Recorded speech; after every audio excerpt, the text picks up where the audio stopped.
안녕하세요. 즐거운 책방입니다. 네, 오늘 소개해드릴 책은요. 가을이 독서의 계절이잖아요. 이 가을날에 읽으면 너무 좋을 책을 가지고 왔어요. 책 제목이요. 내 영혼이 따뜻했던 날들이라는 책이에요. 내 영혼이 따뜻했던 날들. 이 책이 1976년에 출간이 되었어요. 출간이 되었을 당시에는 그렇게 인기가 많지 않았고요. 이 책을 출간하고 있다가 몇 년 있다가 작가분이 세상을 떠나요. 그러면서 절판이 되고 그러다가 입소문이 계속 돈 거예요. 이 책에 대해서. 그러면서 1986년에 대학부의 출판부에서 이 책을 다시 출간을 하게 돼요. 그러면서 인기가 계속 많아져서 17주 동안 뉴욕 타임즈 베스트셀러 1위, 2위를 계속 기록을 해요. 17주 동안. 그 정도로 인기가 엄청났어요. 그리고 나서 1991년에 1회, 제1회 에비상을 획득을 해요. 그 정도로 많은 사람들한테 사랑을 받았던 그런 책이에요. 그래서 이 책을 삶의 철학을 바꿔주는 작은 고전이라고까지 이야기를 하거든요. 이 책을 쓰신 작가분에 대해서 잠깐 소개를 해드릴게요.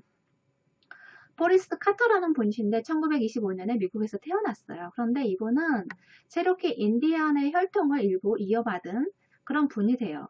그리고 옥스퍼드에서 고등학교를 졸업하고 해군으로 근무를 하다가 대학을 들어가서 이제 공부를 하는데 이 책이 이번에 첫 책이 이 책은 아니고 다른 책이었는데 48살에 48세에 첫 책을 출판을 해요. 정말 늦은 나이에 작가가 되었는데 그 이후에도 몇 번의 출판을 하고요.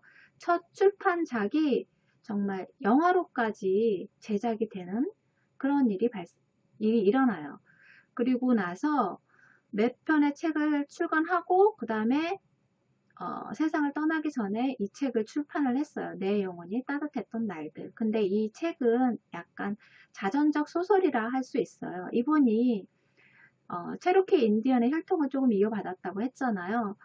여기서 인디언의 그런 할머니 할아버지 이야기가 나와요. 그래서 그 할머니 할아버지가 손자와 같이 사는데 그 손자에게 자연의 이치를 가르쳐주고 그럼으로 해서 삶을 가르쳐주는 그런 가르침을 받아요. 할머니 할아버지한테. 거기서 나오는 할머니 할아버지는 자신의 할아버지를 인물로 삼았고요. 그리고 또 할머니는 자신에게 자주 섹스피어를 읽어주셨던 어머니와 그리고 순수 혈통으로 체로키 속이었던 할머니 고조모를 대상으로 할머니라는 인물을 만들어요. 그래서 고조모와 어머니의 모습을 합쳐진 인물이 할머니의 모습이거든요. 그래서 그동안 체로키 쪽에 인디언 부족들에서 전해져 내려오는 그런 삶의 지혜들 있죠. 가르침. 그러한 내용들을 담고 있어요. 삶을 살아가면서 어떤 것이 중요하고 어떤 것을 버려야 하는지 그런 부분에 대해서도 생활하면서 하나씩 하나씩 손자에게 알려주어요.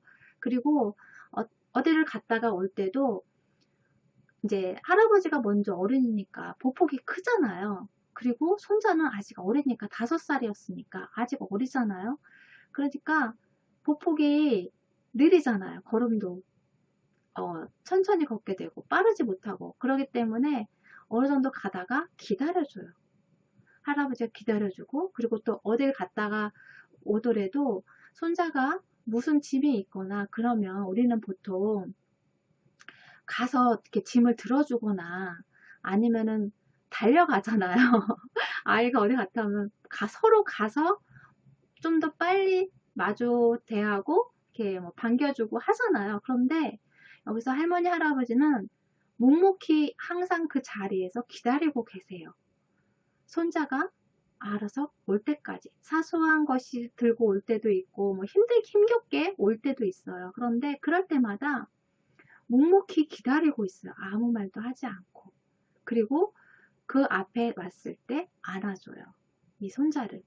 그런데 어떻게 보면 부모의 역할이 그런 것이 아닌가 하는 생각을 해요.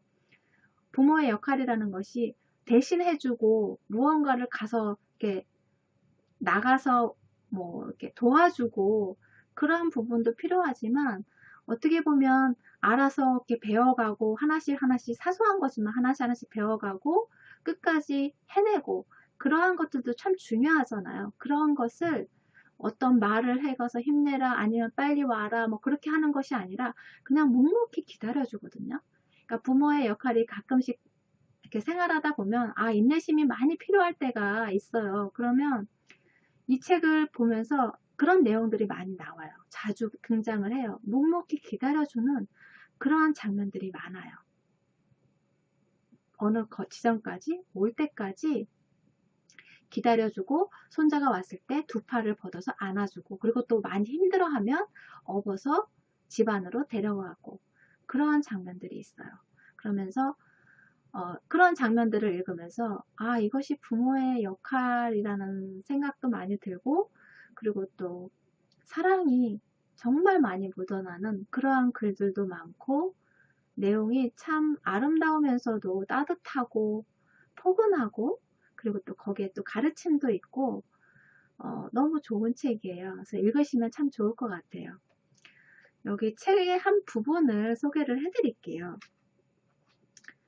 당신을 사랑해 보나비라는 그 부분인데요. 보나비가 아니고 보니비인데요. 보니비는 할머니의 이름이에요. 인디언 부족이 어떤 그런 사람마다 예전에 늑대와 함께 춤을 그것도 사람의 이름이잖아요. 인디언 부족의 이름을 따서 한 거잖아요. 그런 것처럼 그 인디언 부족이 어떠한 그런 뭐 그 시기나 계절이나 아니면 그런 상황들을 따라서 이름을 따잖아요. 그런 것처럼 할머니의 이름은 보니비고 그리고 또 이 손자는 작은 나무라고 그렇게 불러요. 그래서 실제로 자신의 인디언 부족이었을 때 인디언 이름이 이 작가님의 인디언 이름이 작은 나무라고 해요. 그래서 어떻게 보면 자전적 소설이라고 말씀을 하시는데 그 부분을 소개를 해드릴게요. 잠깐 책 내용을 읽어드릴게요. 할아버지와 할머니에게 사랑과 이해는 같은 것이었다. 할아버지와 할머니에게 사랑과 이해는 같은 것이었다. 할머니는 이해할 수 없는 것을 사랑할 수 없고 또 이해하지 못하는 사람을 사랑할 수는 더더욱 없다. 신도 마찬가지라는 이야기를 하시곤 했다. 할아버지와 할머니는 서로 이해하고 계셨다. 그래서 두 분은 서로 사랑하고 계셨다. 할머니는 세월이 흐를수록 이해는 더 깊어진다고 하셨다. 할머니가 보시기에 그것은 유한한 인간이 생각하거나 설명할 수 있는 것들 너머에 있는 어떤 것이었다. 그래서 두 분은 그것을 킨이라고 불렀다. K-I-N, 킨이라고 불렀다. 할아버지 설명에 따르면 옛날에는 친척이라는 말을 이해하는 사람, 친척이라는 말을 이해하는 사람, 이해를 함께하는 사람, 사랑하는 사람이라는 뜻으로 쓰였다고 한다. 그런데 사람들이 갈수록 이기적으로 되는 바람에 이 말도 단지 혈연 관계가 있는 친척을 뜻하는 것으로 바뀌고 말았다고 그렇게 말씀을 하셨다. 본래의 말뜻과는 아무 관계도 없는 걸로 이런 이야기 끝에 할아버지는 다음과 같은 일화를 들려주셨다. 그러면서 할아버지가 증조 할아버지한테 들은 이야기를 해줘요. 손자한테. 그 증조 할아버지한테 친구분이 한 분 계셨대요.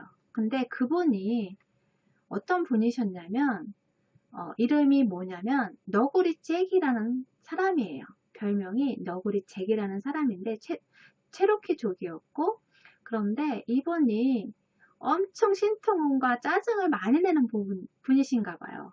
사사건건 뭐 실통내고 짜증내고 그런 분이셨대요. 그러던 어느 날 할아버지가 어쩌다가 한 번씩 계곡 입구에 있는 작은 교회에 이제 일요일 날 교회에 나가시나 봐요. 그 친구분하고 같이. 그런데 어느 날 신앙 고백의 시간이 되었대요. 신앙 고백의 시간에 이제 뭐 자신의 잘못된 죄를 뭐 이야기하거나 주님한테 하고 싶은 이야기들을 하는 그런 시간이었나 봐요. 그래서 하고 싶은 사람 손들고 하라고 그렇게 말씀을 하셨대요. 그랬더니 그 너구리 잭이라는 분이 번쩍 일어나서 손들고 일어나서 이렇게 이야기를 하더래요. 여기 있는 사람들 중에 몇몇이 내 등 뒤에서 나를 놓고 수군거리는 거 다 알고 있다고. 난 그 사실을 똑똑히 알고 있다고. 사람들이 당신들이 뭐 때문에 그러는지도 다 알아. 그러면서 교회 임원 모임에서 나에게 찬송가 상자 열쇠를 맡긴 게 샘나서 그렇지. 좋아. 그렇다면 모두들 잘 들어. 그게 마음에 들지 않는 사람이 있으면 당장 나오라고. 그게 마음에 들지 않는 사람이 있으면 당장 나오라고. 내가 가진 걸로 해결해 줄 테니. 그러면서 자신의 허리춤에 있던 권총을 두들기는 거예요. 그런 분위기인 거예요. 갑자기 딱 일어나더니 자신의 권총을 들면서 나 자신한테 뒤에서 수군거리지 말고 할 말 있으면 나와서 하라고 막 그러는 거예요. 시샘하지 말고 질투하지 말고 그러라고.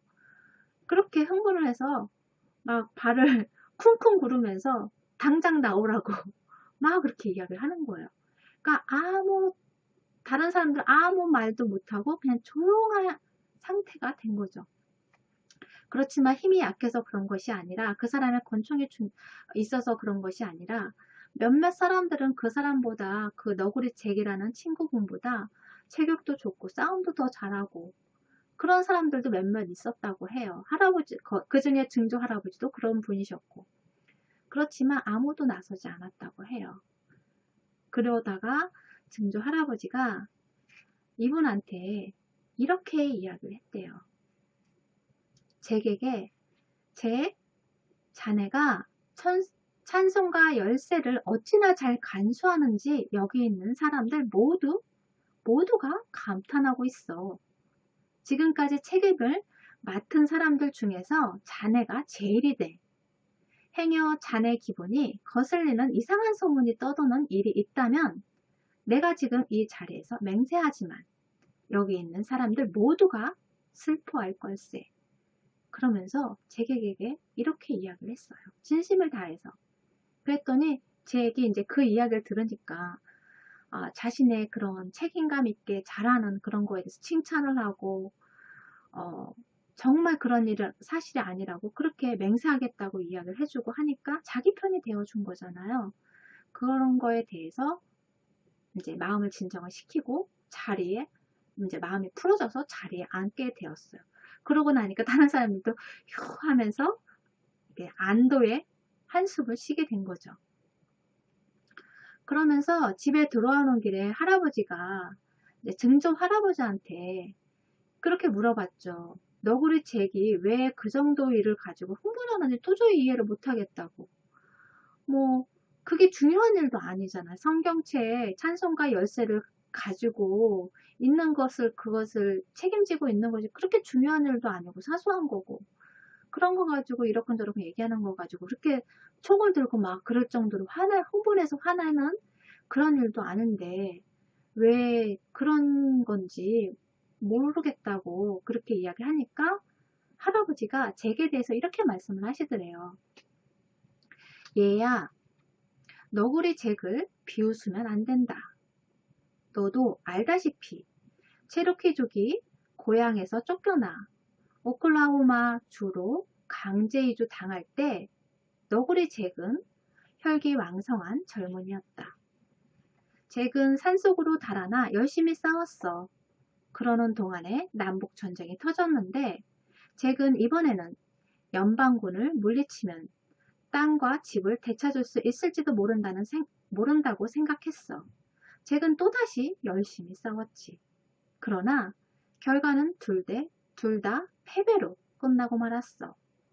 전쟁이 끝나자 이번에는 정치가들이 들어와서 우리에게 남아있던 얼마 안 되는 것들까지 빼앗아 가려 했지.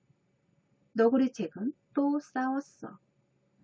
그러다가 달아나 숨고 또다시 나와서 싸우고 너도 알다시피 너구리 잭은 평생 싸우는 것밖에 해온 게 없어.